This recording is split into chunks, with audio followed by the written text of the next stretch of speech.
Bonjour et bienvenue sur Original Comics pour un quad neuf Panini Comics. On vient de recevoir les nouveautés de Panini Comics de cette semaine. On vient tout juste de les sortir du carton. C'est pour vous dire à quel point, là on est sur une vidéo qu'on vous fait du tac au tac. Mais on a réussi à tout récupérer pour pouvoir tout vous présenter avec des sorties, somme toute incroyables, notamment avec cette première sortie, l'Omnibus Miles Morales Ultimate Spider-Man. C'est un omnibus que vous attendiez beaucoup, qui a été bien vendu, qui a été beaucoup partagé par Panini et tout, beaucoup d'autres boutiques. Alors un omnibus qui se retrouve après l'omnibus la mort de Ultimate Spider-Man, la mort de Spider-Man, qui voit arriver un nouveau Spider-Man, Miles Morales. Vous le connaissez peut-être notamment avec le dernier film d'animation Spider-Man, Into the Spider-Verse, dont on attend vivement la suite, qui voit du coup un jeune homme se doter des pouvoirs arachnides qu'avait Peter Parker et qui va devoir reprendre la relève dans un monde où Peter Parker n'existe plus. C'est toujours Brian Michael Bendis au scénario, qui fait toujours des merveilles, Sarah Pichelli et David Marquez en artiste, et ça donne vraiment de très très belles images. C'est quelque chose qui était attendu depuis très longtemps. Il y avait déjà eu 2 omnibus qui étaient sortis et qui étaient disponibles qui étaient indisponibles depuis longtemps à des prix défiant toute concurrence bien sûr. Et là, Panini a décidé de rééditer ces 2 omnibus dans un seul omnibus. Alors c'est un gros pavé comme on en a l'habitude maintenant avec Panini. Ça, vous inquiétez pas, ça va vous faire les biscottos. C'est bien sûr disponible et on est très content de voir Miles Morales revenir. En attendant, du côté des autres sorties, on a des choses très sympathiques comme la suite du Moon Knight de Jane McKay. Le tome 1 était sorti pour la série Marvel Disney Plus de Moon Knight. C'est tout simplement la suite des aventures, une série qui est très bonne, très riche en action et qui a un Moon Knight vraiment sympathique avec un très beau dessin de Cappuccio. On a aussi une nouvelle série, le Hulk de Donny Cates. Donny Cates, en plus de reprendre Thor, il reprend aussi Hulk après Halloween avec des dessins de Ryan Otley. Ryan Otley que vous connaissez sûrement pour Invincible. Ici, c'est une nouvelle histoire qui recommence une histoire survitaminée, je vais y arriver, ça file des patates dans tous les coins, c'est très sympathique, c'est très joli. Ryan Otley nous donne vraiment, je trouve, de très beaux dessins, et Donny Cates, ça reste quelque chose d'assez sympa. C'est la petite cerise sur le gâteau. Il fait du très bon travail avec Thor, c'est peut-être pas aussi bon que son Thor, mais en tout cas, c'est une série qui se laisse lire et qui est quand même très appréciable. Du côté de Hulk toujours, on a aussi le 3e tome de Maestro World War M, cette trilogie qui est le dernier chapitre de cette trilogie orchestrée par Peter David, qui voit revenir le personnage de Maestro, une série qui a marché, qui a bien marché, qui avait fait des bonnes ventes. On était assez sympa, on a trouvé ça assez sympa au niveau des histoires des 2 premiers opus. On a hâte de voir ce que ça va donner pour le 3e. Quelque chose qui était aussi très attendu, c'est l'édition en librairie de King in Black. Après l'édition en softcover, l'ancien kiosque, King in Black revient dans une édition 100%. Donc tout simplement les épisodes 1 à 5 de King in Black, on n'a pas de tie-in, mais en tout cas vous avez le cœur de l'histoire, qui se suffit à lui-même. Les tie-in c'est sympathique, mais ça reste secondaire. Ici vraiment vous avez tout ce qu'il y a pour apprécier le volume, qui se combine quand même parfaitement avec l'automne 8 de Venom, qui voit les épisodes de Venom qui sont pendant King in Black. King in Black, c'est tout simplement l'arrivée de Knull, le roi, le dieu des symbiotes, qui vient envahir la Terre avec ses symbiotes. C'est quelque chose qui fait écho au Thor de Jason Aaron et donc au Venom de Donny Cates. Et c'est quelque chose, c'était un bon event. Personnellement, je suis pas fan de tout ce qui est event, Empire, qu'est-ce qu'il y avait eu avant, je ne sais même plus. De Day of Sword, enfin voilà, des choses comme ça. C'est pas forcément quelque chose qui me passionne le plus, mais King in Black, pour le coup, j'avais bien apprécié, j'avais trouvé ça vraiment très sympathique à lire. Donc voilà, si vous ne l'aviez pas encore lu, il faut foncer dedans. Ryan Segman nous livre des planches, mais qui sont ma boule, c'est vraiment incroyable. Je dis incroyable pour beaucoup de choses, mais c'est parce que c'est vrai. Alors, du côté des must-have, cette collection à petit prix, on va dire à prix presque correct au final, nous avons X-Men Schism, l'event orchestré par Jason Aaron, qui revient sur la dissolution entre 2 groupes de X-Men suite à l'arrivée d'un combat avec des sentinelles, d'un attentat de Quentin Quire et beaucoup de choses. Les X-Men vont se séparer en 2 clans, le clan de Cyclope et le clan de Wolverine. C'était un event sympathique, mais qui surtout, moi je trouve bien avec ça, c'est que ça donne sur Wolverine and the X-Men de Jason Aaron, qui est vraiment une excellente série, disponible en Marvel Deluxe normalement, tous les tomes sont encore disponibles. Non, tous les tomes ne sont pas encore disponibles, me dit mon collègue. prélude à Avengers vs X-Men. C'est prélude à Avengers vs X-Men, oui, c'est ce que après ça a donné cette dissension qu'on a à Avengers vs X-Men. Mais du coup, voilà.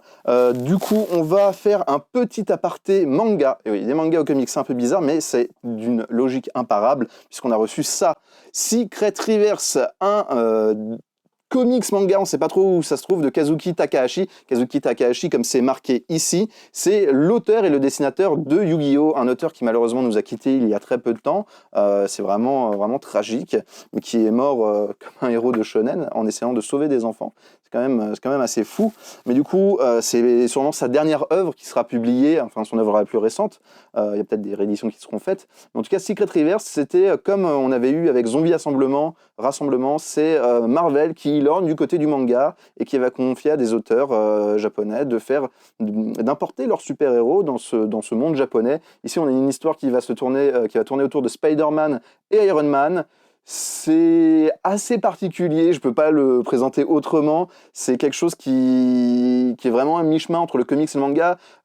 Kazuki Takahashi, c'est quelqu'un qui était vraiment très très fan des comics et des super-héros Marvel. Il avait déjà à plusieurs reprises avoué son amour, notamment pour Spider-Man et Iron Man. C'est pour ça qu'ils sont dans cette histoire. Donc voilà, ça reste quand même quelque chose d'assez intéressant à lire. C'est dans un format souple, comme vous pouvez le voir, comme le manga, mais dans un grand format proche du format comics qu'on peut avoir. Donc voilà, c'est quelque chose de sympathique. Et si vous êtes curieux, on vous conseille d'aller vers cela. Ou si jamais vous voulez, je sais pas, initier vos enfants qui sont fans de manga aux comics, c'est peut-être une bonne porte d'entrée.